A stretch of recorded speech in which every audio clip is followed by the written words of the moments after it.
წმინდი პაისის თუნელის შეფასება არის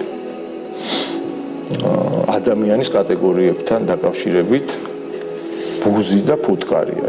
ადამიანი ბუზს ადარებს იმ ადამიანებს, რომლებიც ყვავით და ხეხილით ესეთ გამწვანებულ ბაღში ბუზი რო შეფრინდება, გადაუფრენს ყველა ხეხილს და ყვავილს და იღობის ძირში აუცილებლად მიაკვლევს ფეკალიას და იმით დაკმაყოფილდება. აი ეს ტელევიზიები, ეს რადიკალური პირდაპირ შეგვიძლია, ესენი არიან ბუზები, ბუზი ტელევიზიები, ბუზი აქტივისტები, რომლებიც ვერც პროგრესს ხედავენ, ვერც სიკეთეს ხედავენ, ვერც განვითარებას ხედავენ. არის ფუტკარი. ფუტკარი, რომელიც პირიქით არის. აი ბინძურდა მიგდებულ მასში ადგილას და ოთახში რომ რამე იყოს ხეხილის მაგვარი, ამ ყველაფერს გადაუფრენს და იმას დაინახავს და იქმნივა.